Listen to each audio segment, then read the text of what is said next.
Okay, so we obviously all have a better understanding or had already a good understanding of Bitcoin at this point. So why was Bitcoin created? So that's the main thing that really got me into Bitcoin as far as understanding, like, what's the point of it? Everyone does these like fun little projects, but typically it's to solve something. I mean, it's not just, oh yeah, that's cool, I just want to build this, right? So biggest reason Bitcoin was created was obviously certain holes that the banking system has currently. And so I want to take a holistic approach to that. I just don't want to say, oh no, banks are bad, this, that, etc. Obviously, there are advantages, there are disadvantages to everything, even Bitcoin, and we'll touch upon that as well. So let's start off with, okay, what are the advantages of the modern day banking system? Everybody uses it. There's widespread accessibility. You go to the ATM, you go to the banks. A lot of people have bank accounts. It's something that we've been using for 100 plus years. That's how long modern day banking has been around for. So that's just something we're used to. It's the fabric of our society. Security of funds. So we obviously have the belief that, hey, when I give these banks my money, my funds are secure. They will not go anywhere. See, things have happened, but the point is we trust banks. That's the biggest thing. There's trust in these institutions, and it's been around for generations at this point.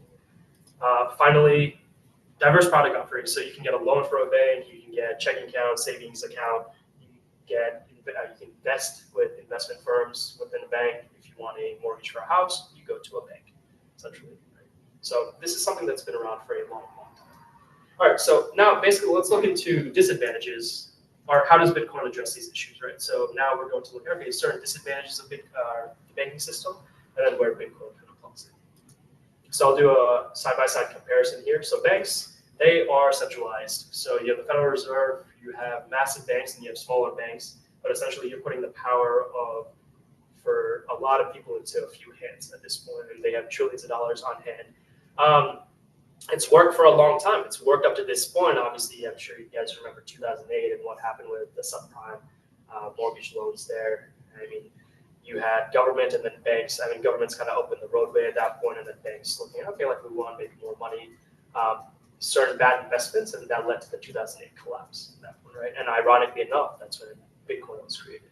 So with Bitcoin, it's decentralized. So like I talked about earlier, it's a decentralized platform of a bunch of computers from around the world that's running it. So let's say my computer is running the Bitcoin network, it goes down, no problem. There's one in Argentina running it, there's one in Venezuela, or there's one in Japan running it. We're okay. So if you really wanted to take down the Bitcoin network, I mean, at this point, the world would essentially have to end. Like no internet access, no electricity. So, because let's say that one country loses internet access and electricity, well, you have a bunch of nodes over here in Brazil running it, and you're good there. Inflation risk. So this is big, especially for USD and especially for fiat currencies, because you're looking at, I mean, the USD inflates every year, right, at this point. And as far as printing money goes, I mean, yes, there's a finite supply of money right now, but I mean, there's no cap as to how much you can print.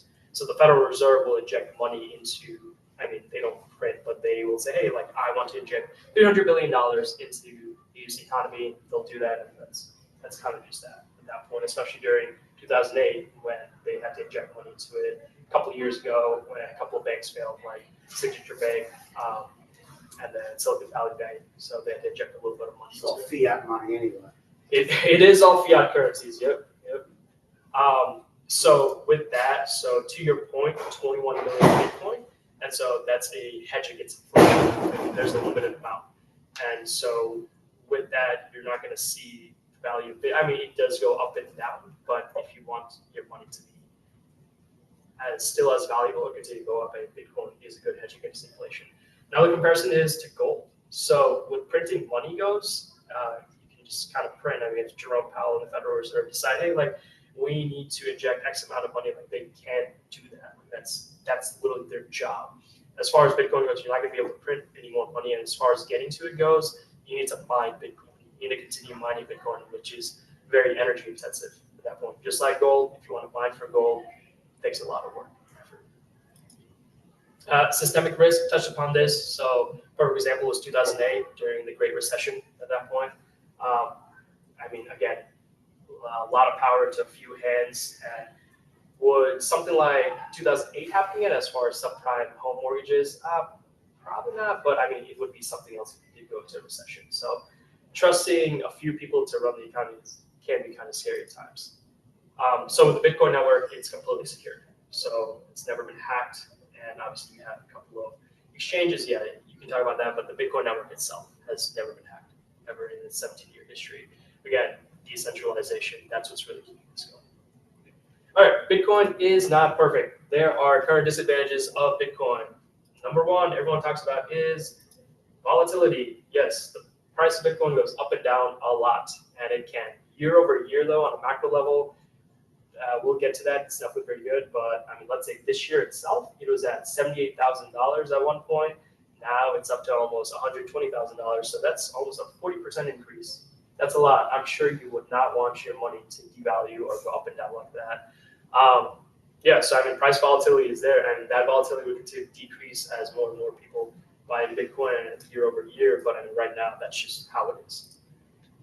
Complexity for new users. So if you want to sign up and get Bitcoin, it can be pretty simple for if you go on Coinbase or whatnot. You can run into a couple of hiccups. People, the masses just aren't used to it. So, and that's my biggest thing as far as, okay, like I want more people to get into Bitcoin or cryptocurrency as well. The other day, I was just trying to sign somebody up, like making a shirt for them. Like, have you heard of Bitcoin? Can I pay you in Bitcoin? Yes, I do ask these questions. And so try to sign him up for an account in Kraken. Took a little bit of time, not really sure why. But again, that's just an example. It is a little complex for new users. People don't really know. Limited acceptance. Yeah, I can't remember the last time I paid somebody in Bitcoin in America. Not my Uber driver, not many people. Obviously, you have apps that do allow you to send and receive Bitcoin. Cash App, which is by Square, so by Jack Dorsey. So you can store your USD on there, or you can store your Bitcoin on there. You can send and receive on there. Venmo takes Bitcoin. I don't know if you can send and receive. PayPal does. Except now, I think eBay, you can actually pay with Bitcoin. So it's like these large institutions are growing.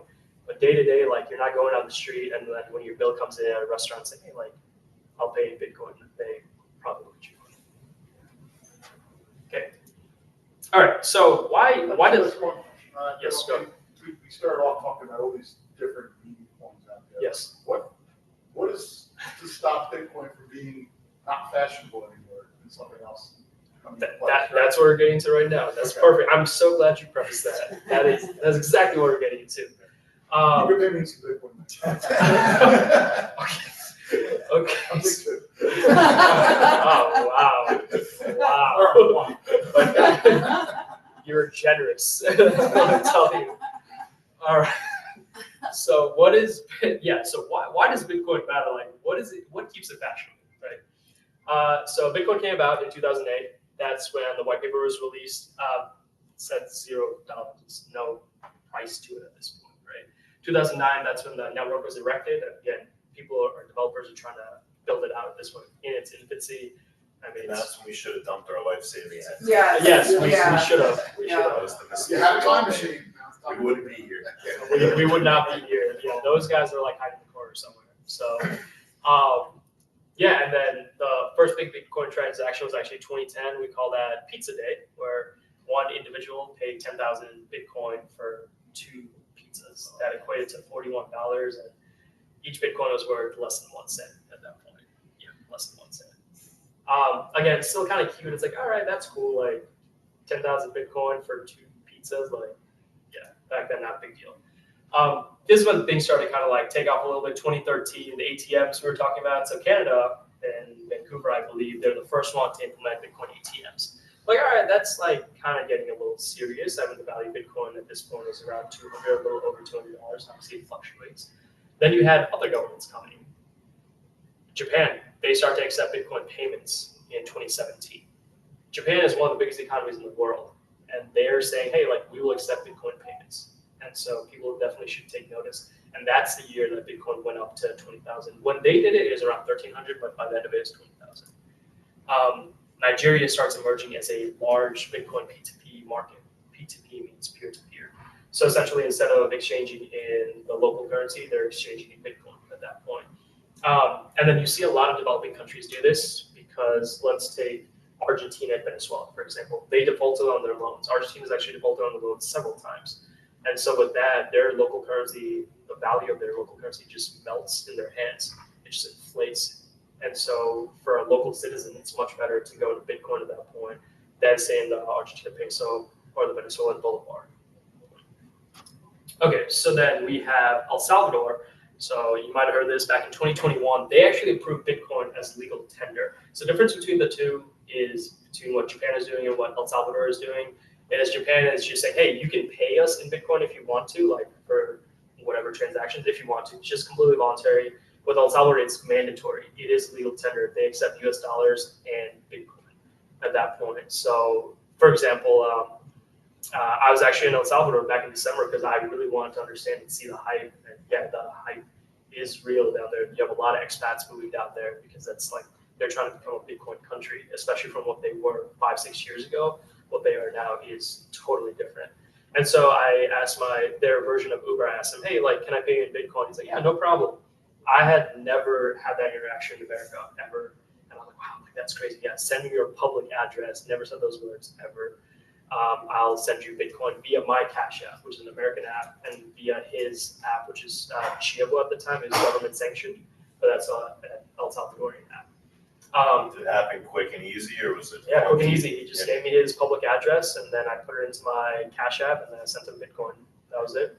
And I told him, yeah, we could never do this in America. He looked at me like, why? It's like, wow, this is so strange right now.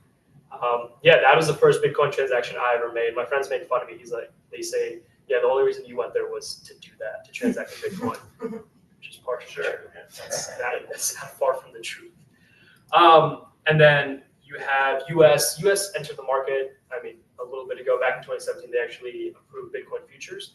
But now in 2024, they approved Bitcoin ETFs. Why is this a big deal? Because a lot of people have 401ks, they have Roth IRAs. So you're going to these individuals, like Fidelity, for example, offers a Bitcoin ETF. So you go to these individuals and you can say, hey, like if you want to invest in a Bitcoin ETF, we have one available. So now you're getting more of the masses into Bitcoin at this point. I mean, maybe they're not holding the Bitcoin themselves, but at least they're getting into it. For example, my manager, I try to convince everyone to buy a little bit of Bitcoin. And my manager the other day, as we're on a call, my old manager, as we're on a call, he said, all right, like, what do you think about it? It's like, all right, great, I'll buy some on Fidelity right now. So you bought it right then and there. So even if you can't get into it as far as just holding it, like, I mean, ETFs are a good option as well. And those funds are managed by like BlackRock, Grayscale. Yes. Texeron, yeah. That's the guys. Yeah, those are the big ones, yeah. Yeah. So yeah. So it's like if you want exposure to Bitcoin, but you don't want to buy it outright, that's probably your way to go. There you go. And if a company like BlackRock is investing in it, which has $12 to $14 trillion assets under management, I mean, you have to take notice at that point. And Larry Fink is not just going to invest in things just for the sake of investing in things. That's not exactly how he got so rich. You looked at it before in some of the comparisons you had banks being regular fiat currencies being inflationary. Yes. Saying this was not inflationary. Yes. 6 months ago, it was trading at 78,000 or whatever, right? Yes. And now it's 120,000. That, I think for that same taxi ride, right, it would be a lot more relatively now. that's a fair point. That's excellent, but you're right. Wouldn't that be more volatility rather than inflationary? Because like supply and demand doesn't really exist with Bitcoin right now, so it can't really be inflation. Inflation means your money, your dollar is worth less. Here, your Bitcoin is worth more. So it's not. Technically, the definition of inflation is increasing the money supply. That's the correct definition. And sometimes it does increase prices, but that's the correct definition of inflation. So I guess there's a finite amount of Bitcoin, that's correct. therefore technically it can't be inflationary, but as far as what it buys, it's very inflationary. You're buying more or less based on the price. That is true. We compare it to a dollar inevitably, so it's like. Well, that's the question about stablecoin, which I don't know if we're going to touch on that at all. We can touch on whatever you guys want during the Q&A Congress stuff. touched on for 9 hours yesterday. So we're not Touch on Yeah, that's fine. Oh, did you guys have another one before this talking about stablecoins? What's that? No, You said no. I just brought it up, Oh, in general. There's a Making the point that we stablecoin had the- bill that's being discussed in Congress, and I think they Yeah. debated for about 9 hours yesterday. I was gonna say, funny you mentioned that, yeah. So 2025, the Senate passes stablecoin legislation. Yeah, Congress downvoted that, obviously. The Genius Act and the Clarity Act, which, to give more context about that, is to create regulatory framework around what banks can do with stablecoins at that point. Objective for banks is really just to modernize the banking system. The stablecoins are cheap and they're fast, and that's what we want with payments. Yeah, so Congress put it down. This was actually Crypto Week. Obviously, it's going to Donald Trump's desk, so whatever he's going to do, but they definitely want to pass this. So